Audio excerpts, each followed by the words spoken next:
5th of December. I wonder what could be in here. Ooh.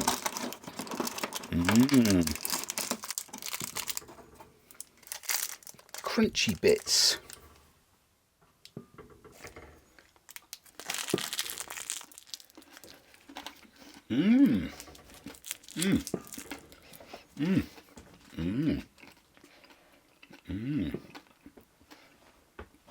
Oh, hello. Oh, should have let me know you were coming.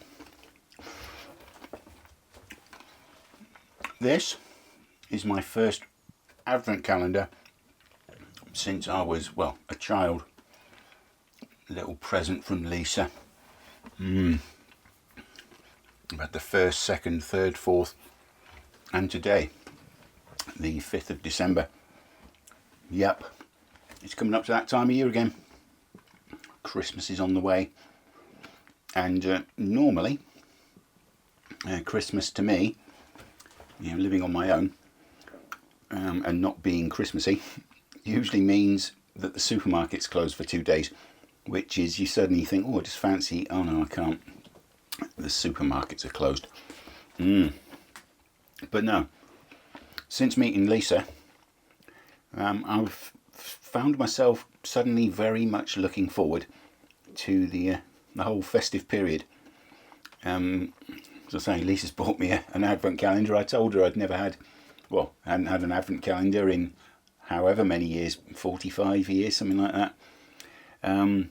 So yeah, she bought me that, and she is preparing her house, sort of turning it into a sort of Christmas. But I know that with Lisa, knowing her house, it's going to be classy. It's going to be sophisticated. It's going to be very nicely done. She's not going to have flashing reindeer and huge lights in the front garden, that kind of thing. Yeah, I'm looking forward to that very much. Right, so to today's recipe, and I'm going to be cooking another product from the Pigs Might Fly company. If you recall, previously I made a bacon, lettuce and tomato sandwich and a bacon mac and cheese using Pigs Might Fly bacon, back bacon.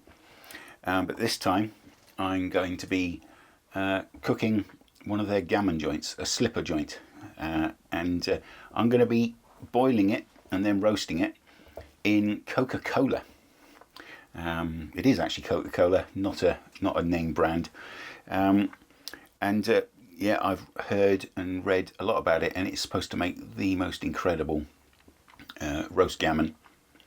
And I'm told by Pigs Might Fly that this gammon also makes the most delicious ham, like the next day when it's cold, for ham sandwiches. So yeah, I'm going to crack on with that, and the prep it's so quick to do. Yeah, let's crack on with that, shall we? For this recipe, I have a Pigs Might Fly slipper joint. It's a traditional gammon joint. This is very, very, very nice quality. It's not like you'd find in a lot of supermarkets, bits of gammon rolled together, packed together in a net. This is a joint of gammon. Absolutely top drawer. Everything I've had from Pigs Might Fly so far has been quite delicious. I require a medium onion, and then some butter, milk, and 3 baking potatoes for the mash. I'm going to be making a honey and mustard glaze to put on the gammon joint. So it's just some honey, any old honey, and I have in some whole grain. I had to go to Booth's supermarket because, believe it or not, Aldi is sold out of all mustards. This is whole grain mustard, but it's grey Poupon whole grain with white wine nonetheless. And yeah, that's it. Oh, and of course, not forgetting a bottle of Coca Cola. Now you can use any Coca Cola or any Coke Cola, but it's important not to use sugar free. You have to use the full fat variety, You have to make sure, if you don't use Coca Cola, that the brand you use has no artificial sweeteners in it at all, because the idea is that the Coca Cola seeps in and caramelizes, and only the sugar will do that. It will not work if it's got artificial sweeteners in it. And the prep for this dish couldn't be simpler. It really is extremely simple. The longest part is the cooking time. And I'm going to take my sharp Nakiri knife from ProCook. No, I haven't been sponsored by ProCook. Now I'm going to chop that up sort of chunky.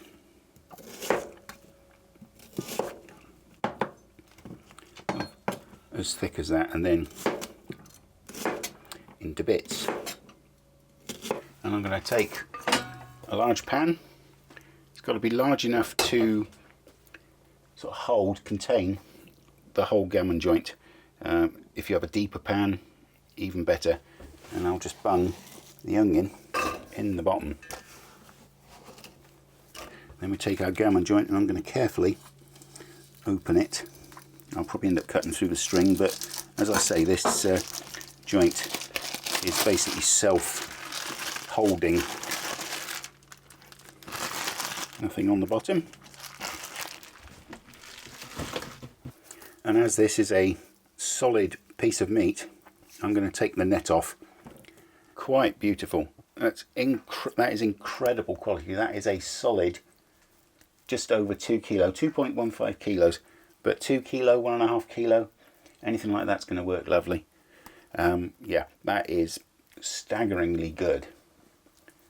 Pigs might fly, eh? And I'm going to put that in the pan, and it's just going to fit in there quite nicely. Right, then we take our Coca Cola. Now, I have not bought Coca Cola or any fizzy soft drink, or any soft drink for that matter, for I can't remember when I bought the last one. I would not normally come within 50 yards of stuff like this, but it's essentially, well, it's sugar water, isn't it, with caffeine in it. And I'm just going to pour that over the top, and I'm going to fill the pan up, allowing for it to fizz. But yeah, I'm going to fill the pan so that it's probably about an inch from the top.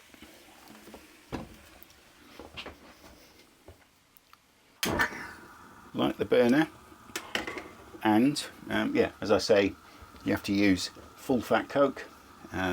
Don't use sugar-free colas or anything like that, as it won't seep in and into the pork and make a sweet caramelized kind of texture, taste, flavour. That's the word I was looking for. And yeah, so I've lit the burner, and I'm going to bring that to a boil, and then I'm going to simmer it for an hour. Halfway through, 30 minutes, I'm going to turn the gammon over and simmer it for another half hour. So an hour of simmering, and then near the time I'm going to preheat the oven, and I'm then going to put it in a roasting dish with the honey mustard glaze. Get that all on there and roast it in the oven for another hour. While that's coming to the boil, I'm going to prepare the veg. I've never cooked anything in cola before. It's unusual, but while it's heating up, you can hear it fizzing, but it's already starting to bubble around the edges. But once it gets up to temperature, I'll put the lid on, turn it down a bit, and I'll also keep an eye on the liquid. If the liquid starts to reduce, I'll just add some more cola. We want to keep it about an inch from the top. Now let's peel some potatoes. Yeah, the veg is it's going to be a while before I put it on. As I say, I'm making mashed potato. I'm going to be boiling the potatoes and steaming the kale in the top. Okay, the Coke is beginning to boil, so I'm going to turn that down, put the lid on,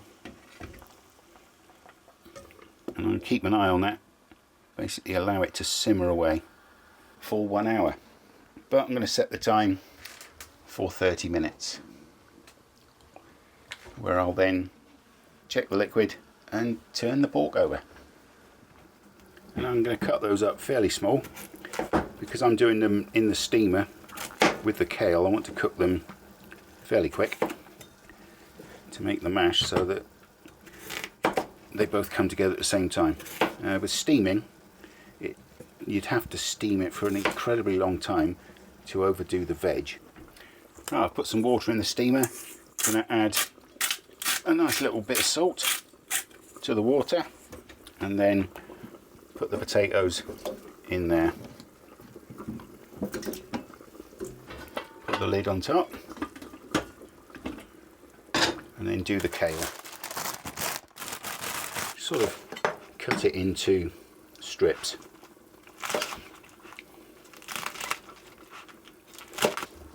I'll put that in the top of the steamer and stick the lid on. Well, that is the prep. The gammon joint is boiling away in the pan. Ooh.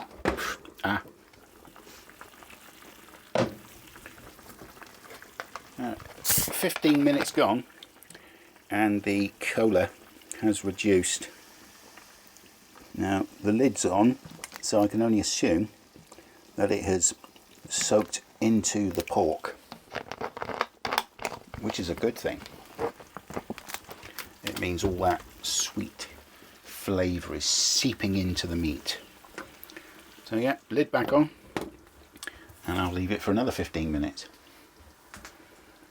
Actually, while that's doing, I'm going to make the honey mustard glaze. And I need about 3 tablespoons. 1, 2, 3. And I want a tablespoon of honey.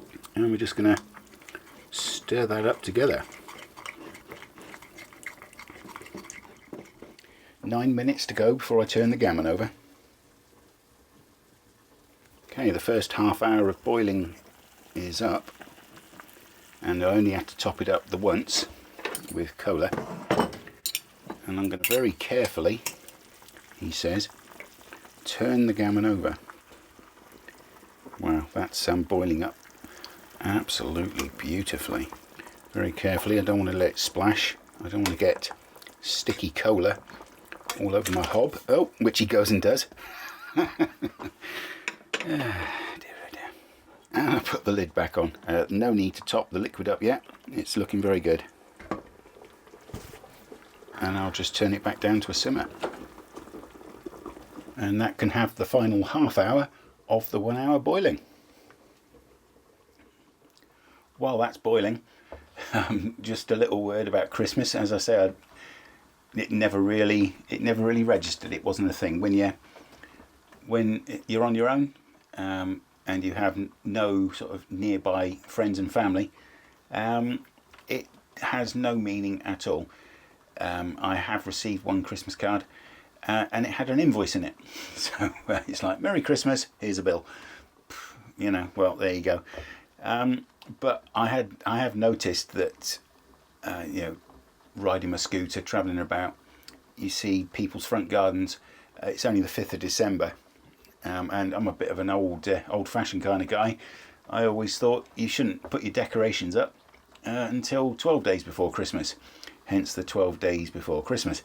But no, I've seen Christmas decorations in people's gardens from the middle of November onwards. I've seen shops, supermarkets with Christmas stuff straight after Halloween. So it's I mean, for me, the reason I didn't bother with Christmas is, as I say, it was just me, and it was all commercial. There was no real meaning to it. I mean, to me, Christmas should be family get together, friends, good food, nice wine, whatever, relax, have a good time. But I mean, it's just commercial now. I don't have children, so why would I celebrate Christmas? But this year, as I say, having met Lisa, I now have someone to spend Christmas with, and I'm very, very excited for Christmas. I'm not ashamed to admit it. I'm very excited for Christmas.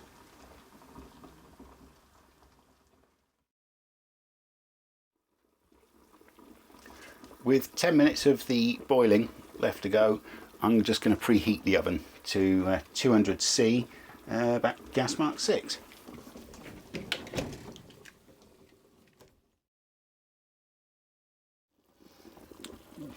Well, that's the hours boiling up. I'm now going to take it out of the pan. I'm going to keep the liquid because I'll be using some of it to reduce down with a little corn flour and make a gravy. Well, let's take a look at this. Oh, the forks are already just slipping in very nicely. Let some of the cola drain and transfer it to the plate. Let's get this flipped over. Wow. And yeah, I'm now going to very carefully remove this rind. For this I'm going to use my little Suntako knife. It's like the Nakiri knife but smaller, and it's going to be great for paring away the rind. It's going to be hot, so I'm going to sort of support it with a bit of kitchen paper. Oh, and that slices off so easily. Oh wow. There we are. And there's the fat underneath. Wow. Oh, this feels so succulent. What? Oh, this is incredible. I mean, it might be because I've got a sharp knife, but this is just going through. It's like butter. Wow. Just work our way around. As I say, I want to keep as much of the fat as possible, really, because this is going to be covered with the glaze, and yeah, it's going to make the most incredible. Wow. Wow, wow, wow. And now I'm going to lightly score the fat in a crisscross pattern. Just nice and, I mean, I say gently, but this knife is so incredible that, well, it's going in with minimal effort. Oh, and all the juices are flowing out. Oh, this is going to be amazing.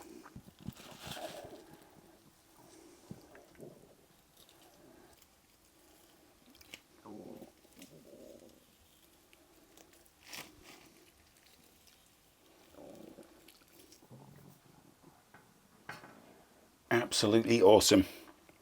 And onto that I am going to give this a generous brushing of the glaze.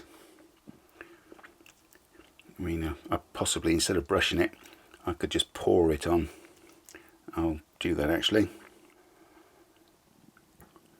Oh, this is going to be phenomenal, if I say so myself. I might make some more of that honey mustard glaze, and part way through the roasting might brush some more on. Oh, right, that's going to go in the oven. So I shall get the roasting tray out, which has been preheated, 200C, gas mark 6, and I'm going to put it in there. Wow, absolutely staggering. And then I'm going to take, well, what's this, honey and mustard there, I'm just going to put that in there.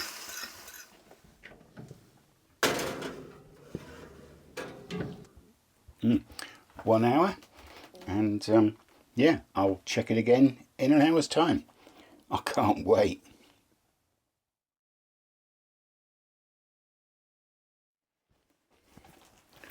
Right, the first half hour is up. I'm going to take it out. Well, my word. About another half an hour to go, and I've made up some more glaze, and I'm just going to pour that on. Oh wow, it smells incredible. Absolutely incredible. There's loads of juice in the bottom, and I'm just going to spoon some of that. Being left-handed, my arm's probably blocking the porridge. Oh wow. And I'm going to put that back in for another half an hour, and I'll check it again. As I say, this is quite a big joint, so it might take another 15 minutes on top. There we go. And I'm going to turn the oven down to gas mark 4, about sort of 180. Right, it's 30 minutes to go or thereabouts, and I'm going to put the potatoes and kale on.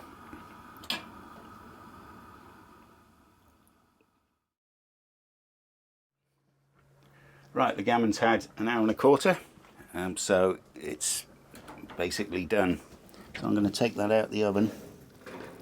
Oh wow, oh my.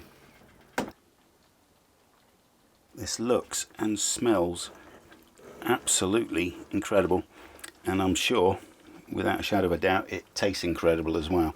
So I'm going to take that out, just drain off any excess juices, and I've just made this little foil tray for it to rest on for about 10 minutes. Resting will allow it to stay juicy and actually help with the carving.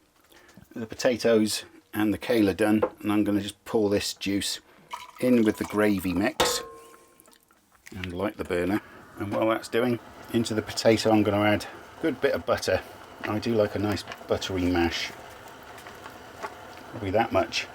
And I'm going to mash that all in, mash in the butter and the potato, and some black pepper. And a little splash of milk. Don't need too much. Well,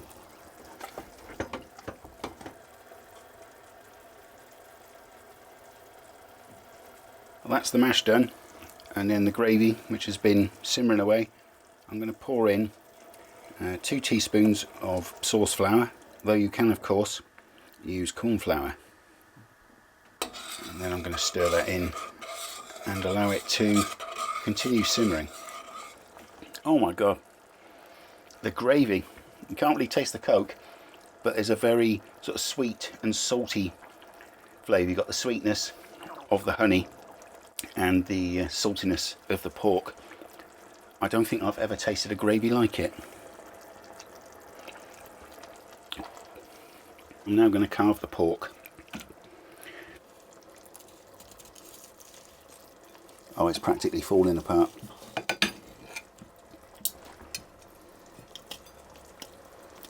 And it's cooked absolutely superbly. Another thick slice.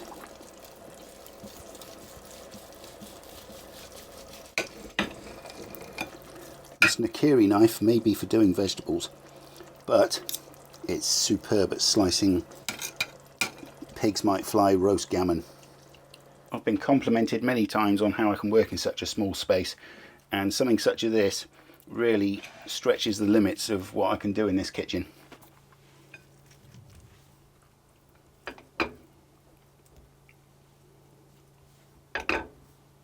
Then we want a nice dollop of the mashed potato.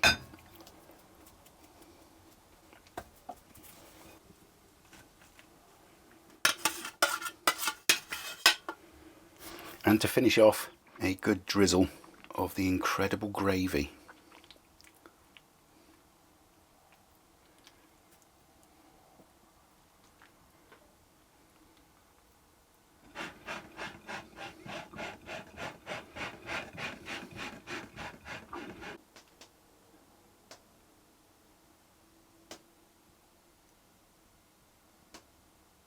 Of course, to finish off, a nice dollop of the whole grain mustard. Here goes. Let's try a bit of the mashed potato first with that gravy on.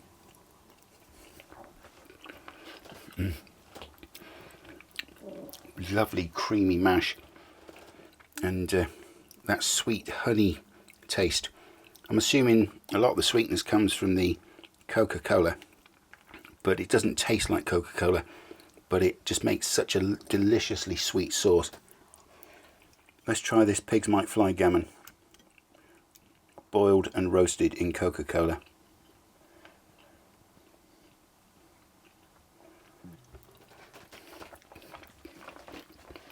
Oh wow, yeah, it's cooked so beautifully, it's still moist, it falls apart, it's not dry and tough, and of course that Coca Cola honey and mustard glaze, and the flavour has gone, it seems like it's gone right through the pork. Like I say, I've never ever tried this. I've heard about it, and yeah, I can absolutely recommend this. A bit more of the creamy mash. I'll definitely be cooking this again. It's so easy. It's just an hour boiling the gammon in a pot of Coke, and then an hour, well, this took an hour and a quarter, and it is just cooked to absolute perfection. Right, well, that's it for this. I'm going to enjoy the rest of this with a nice plastic of Pinot. It's not a glass, it's a plastic glass, so I call it a plastic, which is delicious, from Aldi no less. Yeah, that's it. Yeah, I highly recommend that you try this recipe. Keep an eye out for a future video on Christmas Day, a Christmas special, which will, well, it'll be a Christmas special with a difference. But yeah, until then, hope you enjoy the build up to Christmas, and yeah, cheers for now.